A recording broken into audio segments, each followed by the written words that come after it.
Hi and welcome to JRR, my podcast about my arcade machine and the games I'm creating for it.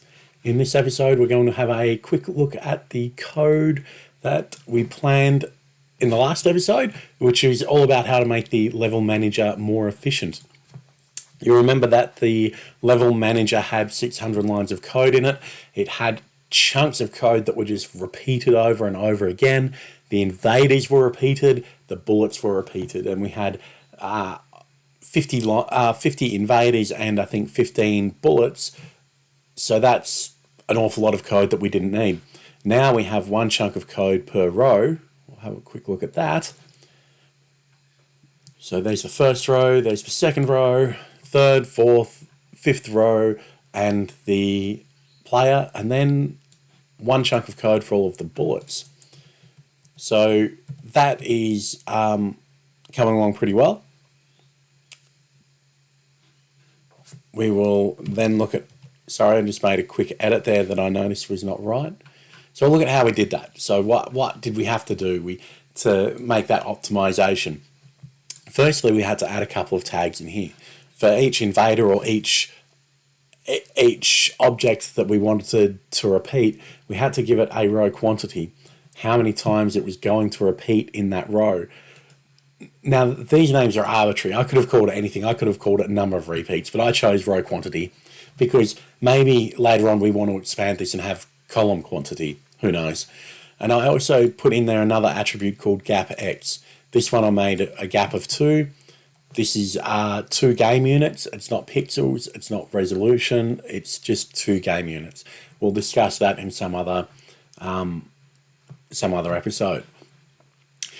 So we did that to the row of invaders, and then I had to remove all the redundant invader code and add that 2 line of code to every other row. And that was pretty simple. And that gives us now the ability to modify an entire row at once. We can change the width and the height all at once.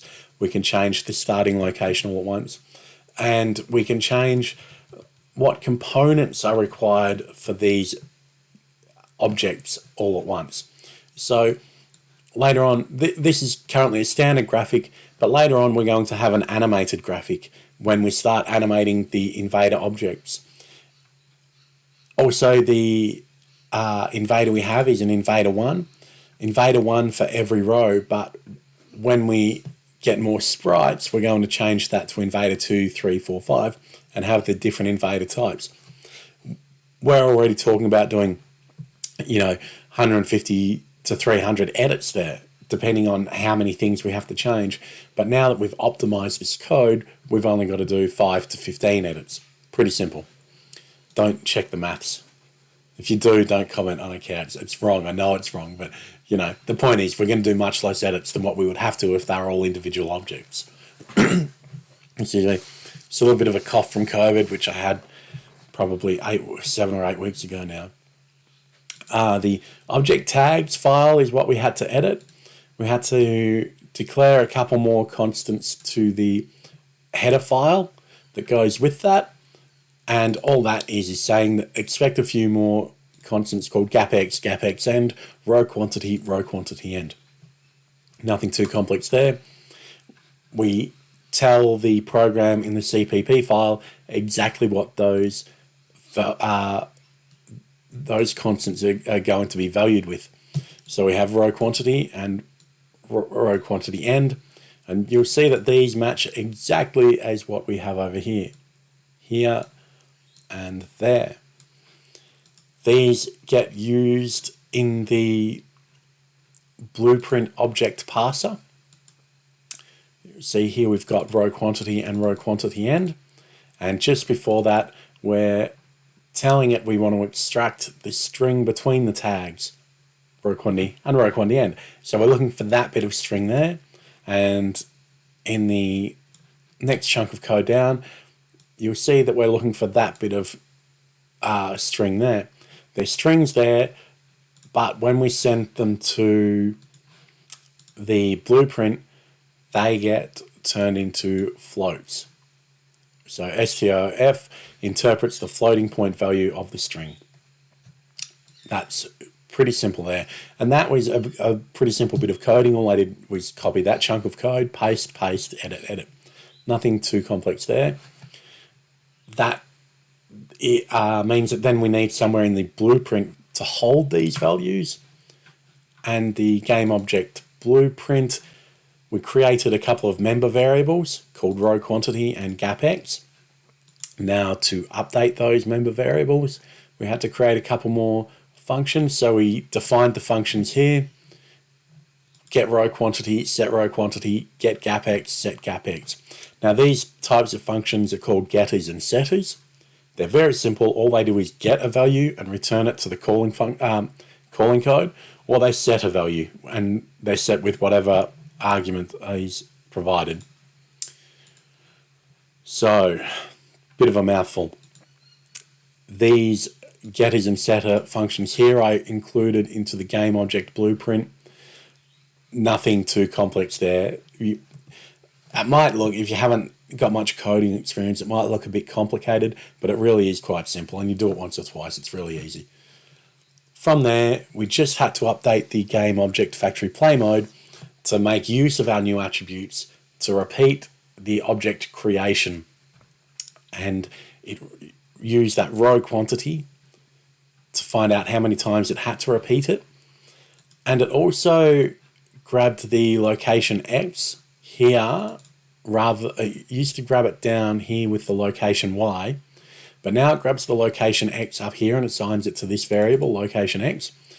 And after this chunk of code is finished, it will then add the gap to that location and the width of the object to that location and come up with the new location X as a starting point for the next object in the row.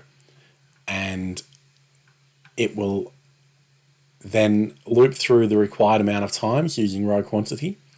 At the end of the loop, it will decrement row quantity, and provided the row quantity is still above 0, it'll keep on looping through.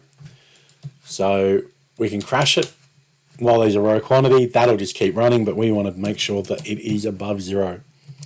There's a few ways you can loop through code. In this way, I used the do while, and that ensured that the code would loop through at least once.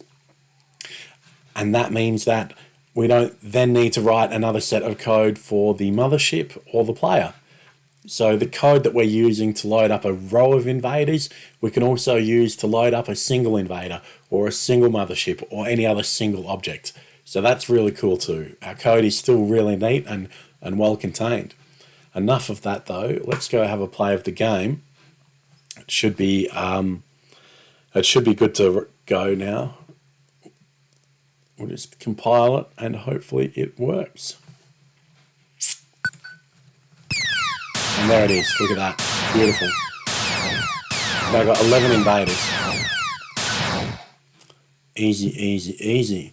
Now, one of the main reasons we did this now and not later on is because we still have only one invader type, and that invader type doesn't have any animation at all. So when I go through and start animating the invaders, we'll have to have another component. We've now got standard graphics, but I'll add an animated graphics component. And I don't want to have to go through 50 times and change that 50 different invader objects. Nor do I want to have to go through 40 times and change the invader type once I actually start bringing the different types of invaders. Here we just have to make the changes 5 times throughout. We'll do that now by quickly changing the row quantity of the top row. We'll just say that we only want 5 in there, in that top row. And to demonstrate here, we'll change the height of this one. Oh, sorry, the width. We'll make these ones wider, 4, and we'll put a bit of a bigger gap between them. And this will impact 2 rows with only a very small amount of code. No more cycling through and hoping to get it right over and over again. And there you go. It doesn't look right, but it's doing exactly what we told it to. We've got 5, I'm pointing as if you can see, we've got 5 invaders in the top row, and then we've got our 11 invaders in the second row, and they're really, really fat, and that is impacting the gameplay too. And that will probably be the game there, or it should be. Yep. So that's that. That was pretty fun. That was a very fast amount of code as well. It took me hours today because I was messing around with the microphone. Hopefully you can hear the difference in the sound quality. And that is close to wrapping it up. What I'm planning to do next is remove the reliance on the mouse. We currently have, let me just move my camera out of the way there. Hold on one second. We currently have the two buttons down here, play and quit. Now we don't need a quit button because escape will work for that. The play button, because this is meant to be on an arcade machine, we're not going to have a mouse on it, or it's very unlikely we'll have a mouse on it. So we need to work out what button we're going to use to play this with.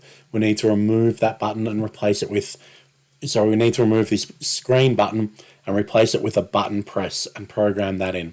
And while we're there, we may as well have a look at what other buttons need to be configured so that when we do plug this into a keyboard emulator, we can start using buttons and joysticks to play the game and not have to go back and rewrite the button code.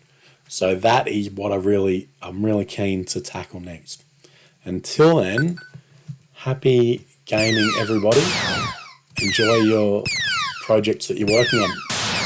And comment below, like my videos, hit subscribe.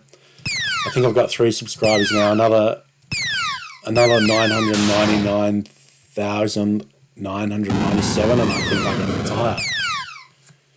Until the next one, take it easy. Bye.